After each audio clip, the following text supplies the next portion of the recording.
Knuckles is Krafting Korner. I've never done resin before.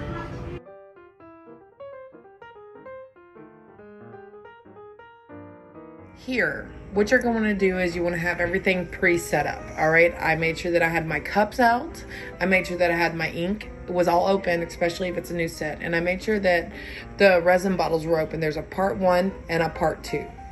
Now, the first thing that you're going to do is you are going to set up your resin in your containers, okay? And you do equal parts of one and equal parts of two. So if you do 2 ounces of one, you need to do 2 ounces of another. Now, just to let you know, 2 ounces is a lot. All right.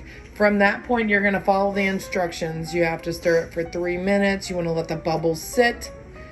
And then after the 3 minutes, you can add the ink. I wasn't exactly sure how much ink to add, so I just kind of eyeballed it with the smaller cups that come in the kit that I bought. I bought these at Walmart.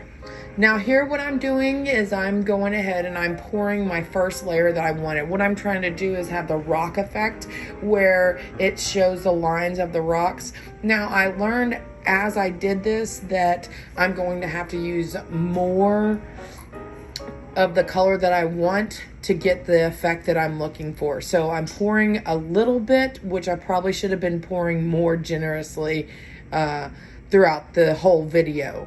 So next time that's something that I'm gonna correct. Now the way it turned out very pretty, and I wasn't upset with how it turned out, but I was looking for more of a defined line with each layer that I'm pouring in. As you pour, you just pour the way you want. And I'm sure you can watch some other videos that'll tell you a better way to do it. But whatever pattern I wanted to do, that's what I did. So I started out with the gold flakes, and that has 2 different types of glitter in it. And then I did the black, which has the black, the ink, and glitter in it. And then I did the gold, and that had the gold glitter, and then the gold ink. All right. And what I did was actually added more glitter because I couldn't actually see the glitter coming through whenever I was stirring them. As you see, I'm starting to get those lines that makes it look like a rock. And that's where I need to figure out how to keep it. And from what I researched, it has to do with how much you're pouring. Just to let you know, clean these cups. They are reusable. Clean these cups. They have measurements on them for you and everything. Immediately after. Once this resin's set, it doesn't come off. They told in the instructions, it said to use baby wipes. Baby wipes didn't seem to work very well for me. So in my next video, I'll let y'all guys know what does work better. In this part, you just have fun. I'm serious. Have fun. Pour your pattern how you want it. Change it up. You know, whatever you like. This is all you. Because that's what I did.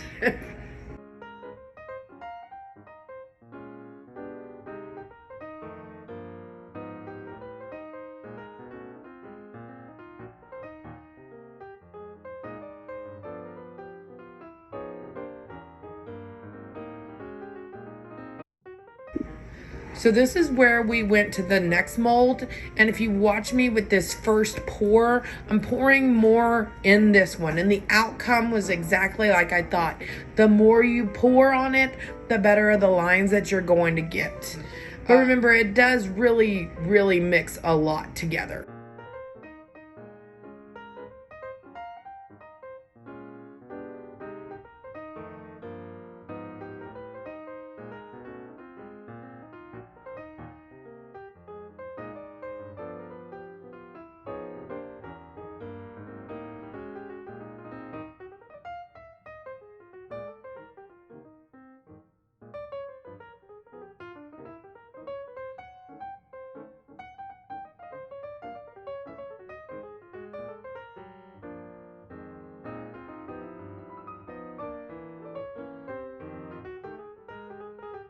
If you remember when I was talking earlier in the video, I told you that I made too much resin. So we had leftovers, so we decided that we were going to do these coasters. Now these coasters are really cool. All you have to do is lay them out on your wax paper, and then you pour your mixture into it, and it automatically keeps it enclosed. All right, so it's not a mold. You're not going to pop it out or anything like that.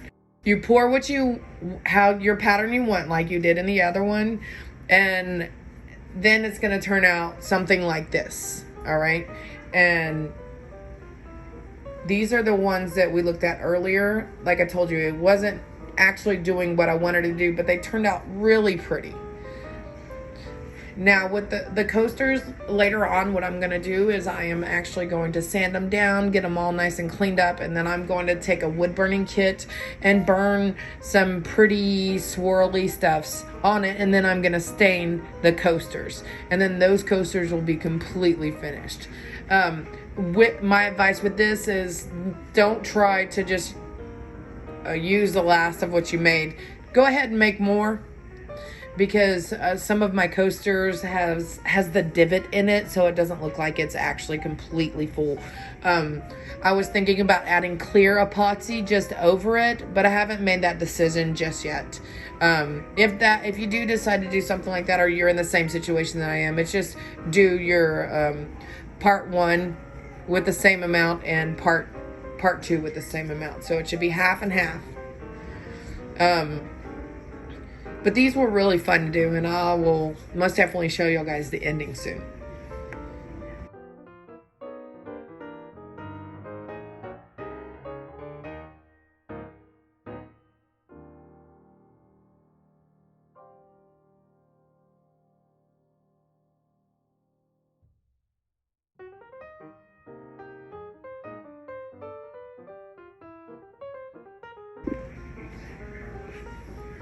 Okay, for the storage part of these, if you read on the instructions, it says to put it in a box or cover it up so the dust and debris that is just naturally in your house does not get into the epoxy and stick.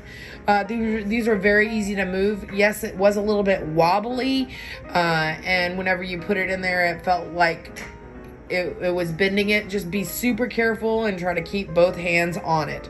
So I put both the molds inside of just a plastic food container, and then I put the lid on it. And then I set it aside and let it sit for 24 hours, okay? And then I did the same thing with each coaster. Now with the coasters, they were way easier to move.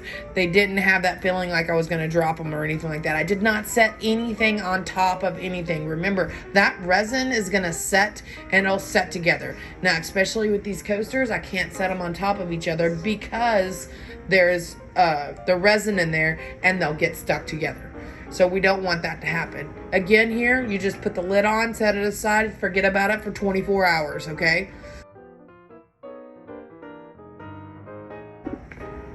Okay, so now we have hit the 24-hour mark with our molds. I opened the one with the molds first, and we'll do the coasters later on.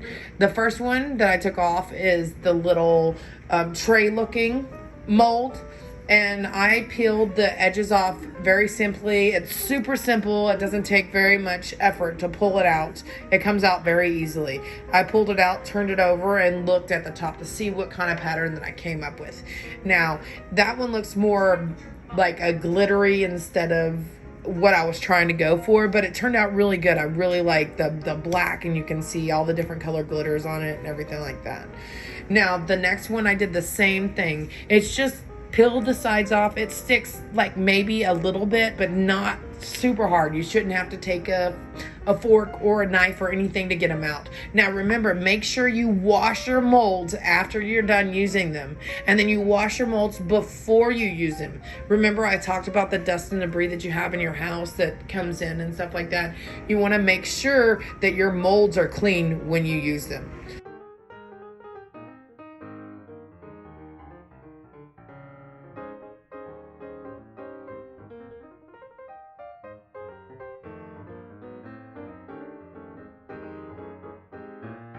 Now, here's the coasters, and like I said, they turned out pretty sweet. I like the way that they turned out. Just like next time, I would make sure that I had more resin mixed up so I could fill them up all the way. And then from here, those just dried like that, and I could touch them and they didn't feel sticky or anything like that. You don't have to pop them out because they're They're permanent. It's supposed to make it look like there's a rock on them. Now with those, I got those at Walmart as well, and they were not in a kit. You just have to look for them at Walmart. This was a lot of fun. I'm gonna do it again. Hey guys, I just want to thank y'all for coming and joining me at Knuckles' Crafting Corner and hanging out with me today. I had a lot of fun doing the resin. What are you doing? You're supposed to be quiet. So guys, I am so glad you came to keep them damn dogs quiet. Thanks for coming to Knuckles Craft. Wait. I'm recording your first take. Are you ready? Thanks for coming to Knuckles Crafting Corner. It's not recording. It is recording. Oh, it is. Thanks for coming to Knuckles Crafting Corner. This is a message from Arnold. If you don't buy the, I'll kill you.